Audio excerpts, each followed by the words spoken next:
Hello, welcome to Granny B's Busy Life. I'm so excited that you're here. I'm Brenda. Some of my favorite people in the world call me Grandma B. And I am so excited you're here. This is my very first YouTube video. If after you watch this video, you say, hey, that's something I'd like to learn about, or I think that that's fairly interesting, please hit the subscribe button, give me a thumbs up, leave a comment, ring the notification bell. All of those things help the YouTube algorithm so that I can get my channel up off the ground and I can get my videos out to more people. So what I'm going to do today is I'm going to show you how to make skillet bread. Now this is a bread that doesn't take any yeast and it only has 3 ingredients, and you can do from start to finish in about 30 minutes. It's super easy. So let's get started on that. We'll get going right away. Here we go. All right, to start, you have 1 cup of all-purpose flour. And don't worry about writing this down. It's actually pretty simple. You probably can remember it, but I will put it in the description box. 1 cup all-purpose flour. You can use bread flour. It's not necessary. 1 teaspoon of baking powder. And then 1 container of Greek yogurt. You don't have to buy the expensive stuff. This was 60 something cents at Walmart. 1 container. Now this is 5.3 ounces, so that's about 2/3 of a cup. If you want to buy the great big containers, which is a much better value for you, or make your homemade yogurt, which is what I usually do, but I use this because I wanted to show you how simple it can be. So about 2/3 of a cup if you're not using one of these containers directly. And I'm just going to scoop out the yogurt into my bowl. Now this is really the only 3 ingredients you absolutely have to have most of the time. Sometimes you do have to add a little bit of water. Here's why. The flour absorbs at different rates depending on the brand, how old it is, various things within the flour itself. But also where you live determines the amount of moisture in the air. And another thing that is a variable is your yogurt. If you're using plain yogurt that's not Greek, it's a little more liquidy than Greek yogurt, so it will have more moisture in the dough. So it all depends on those things: the flour, the humidity in your air, and the type of yogurt you use. So as you can see with mine, it's really pretty dry, and even if the more I mix, the better it becomes a dough, but it is still too dry. So I'm just going to fill about a tablespoon or so up in my cup of water, and I'm not going to pour it all in at a time. I'm just going to drizzle a little bit in and stir it up and see how it goes, and it'll eventually clump up into a ball and start to clean the sides. That's a good sign of a good dough, is when it cleans the sides of the bowl. So it's starting to clear the sides of the bowl, but I still see dry spots within the dough. So I'm going to add just a tiny bit more water because I want it sticky. Right now it is not sticky.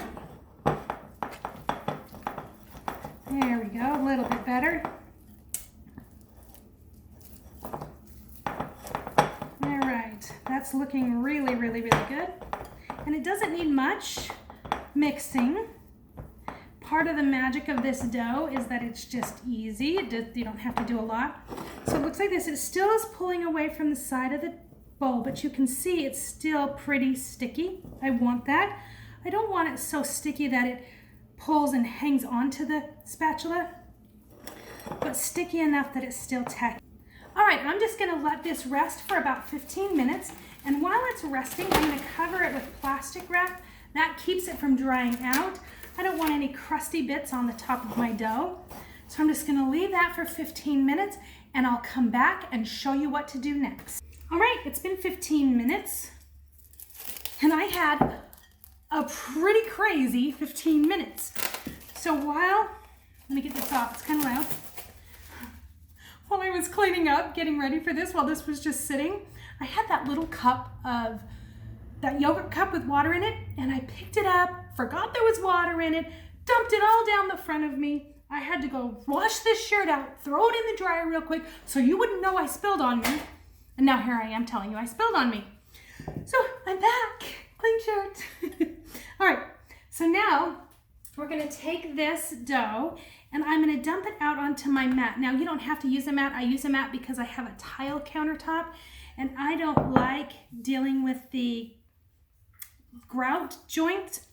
So I'm going to just put a little flour on the board and then just dump it out onto the board, and I'll roll it around a little bit so that it gets flour on all sides so it's not sticky. And then, and you don't need to knead it, I'm just trying to make it manageable so I can handle it all right. Now I always keep a little bowl of flour next to me. Now this can make 6 to 8 flatbreads. I like to make 6 because they make a good size for me. You can actually make 4 if you would like and make them bigger, depending on what you're using them for. 6 seems to be the perfect size for me. I'm just going to roll them around in my hand and then make sure they have flour on all sides and just set it off to the side here so that I can have space to roll them out. And you don't have to make them perfect spheres, just roll them up. Okay, I've rolled most of them up, but I wanted to show you how to do it. Just put a little bit of flour on the board and then, just make sure there's flour on all sides. I also put flour on my rolling pin. And I like to roll from the center out. And the reason I like that is because it keeps it a little more round. Now, I don't care if it's perfectly round. If you do, well, it takes practice and you've got to learn to do that. But if you start in the middle and just pull out, it helps keep it a little more round. And I like them round-ish, but perfectly round, doesn't matter to me. And I'm going to roll them fairly thin. You could leave them about like this if you wanted, but that would make it more like a pita bread almost, but not necessarily with the pocket inside. Sometimes I get pockets inside, and sometimes I don't. But I like them thinner to use more like tortillas because I like to roll them up. So I need them a little more thin. I'm just going to roll it out pretty thin. I don't want it see-through, and I want it fairly even. So I just roll it, and again, not round, but roundish. It's roundish. And then it's ready to go into the skillet. So I'm just going to finish up this last one. I've done the other 4, so the last 2. All right, I'll be back. Okay, now I'm going to cook the bread in the skillet, and it's really pretty simple. You just take the bread.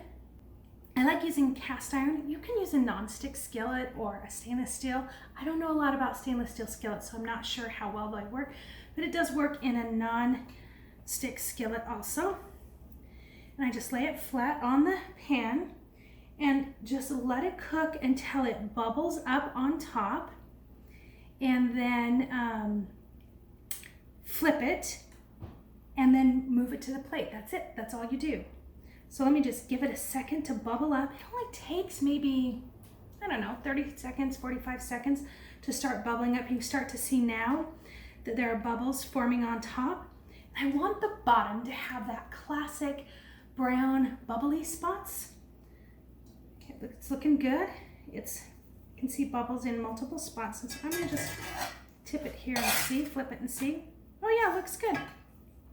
I'm going to leave it here for 30 to 45 seconds on this.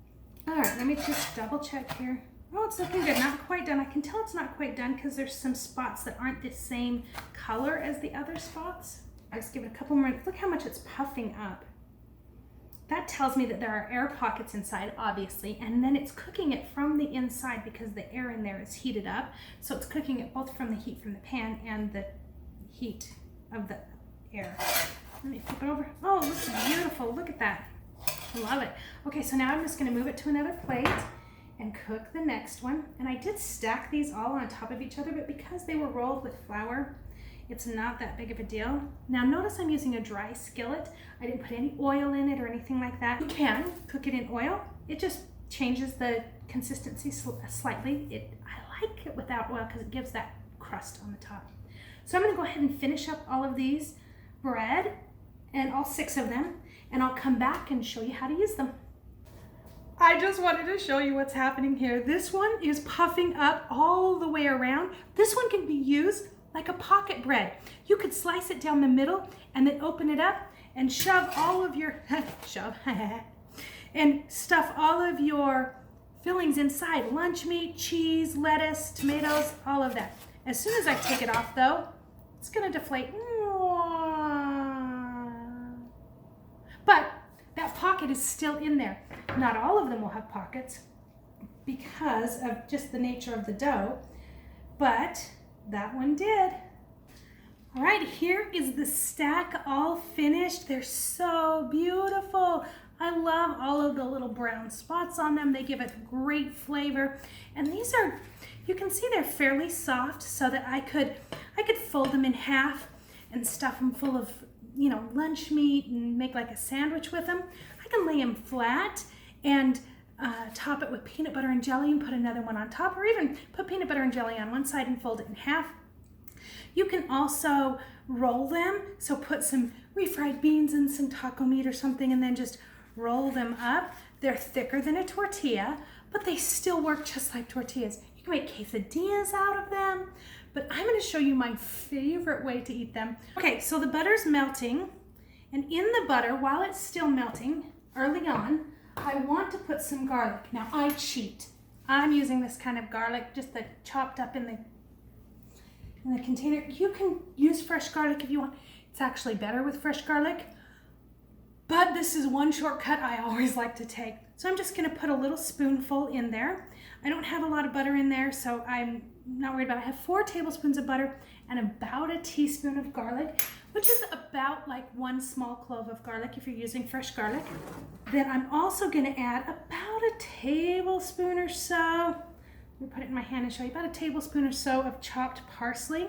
If you don't have fresh parsley, you can use Italian seasoning or dried parsley, but you'll need less because as this dries, it shrinks. So you only need about a teaspoon or so of dried parsley. I'm using about a tablespoon, pop a little bit more in there, of fresh parsley in my mix. And I just melt it up, and when the butter is all melted, by then the garlic and the parsley are cooked well enough that I can use them on my bread. I have a little pastry brush, and here's one of my tortillas. Now, I keep calling them tortillas, flatbreads. This is one of the smallest ones. Now, I wish they were all the same size, but because I didn't weigh them, you can see they're not all the same size, which is okay. We are fine with that. So I'm just going to take some of the butter and the garlic and the parsley and brush it onto the flatbread. And I'm trying to scoop across the bottom, to get some of those chunks of garlic. And I just spread it all over the top. And that is it. That is exactly how I love to eat it. Sometimes I eat it flat like this, and sometimes I roll it up. But I'm warning you, if you roll it up and then you tip it up, all the butter is going to run out the end. So be careful because it'll get all over your shirt. Well, at least a friend told me that. All right, I'm going to give it a taste test. Now, like I warned you, when you roll it up, you want to be careful because as soon as you tip it, butter's going to drip out, which is okay with me. I'll just figure it out. Let me show you a trick. I tip the end up like this, so the butter from here rolls to there, and the butter from there rolls to there. It helps. I figured it out. Oh my God, so good. So this dough is slightly chewy, which I love, but it is soft. It has a really good flavor. The butter and the garlic though is what takes it over the top. These are really just a vessel to put whatever you want in it. So good. Look, and you can see the little parsley in there. Love it. All right, they super easy. Thank you for sticking around till the end. I'm so grateful and I'm so excited to take this journey. And like I said in the beginning, I'm going to say it again. The only way I can get my channel up off the ground and share what I've learned and what I know with other people and continue to teach on this platform is for you to subscribe, like, comment, hit the notification bell. Thank you very much. See you again soon.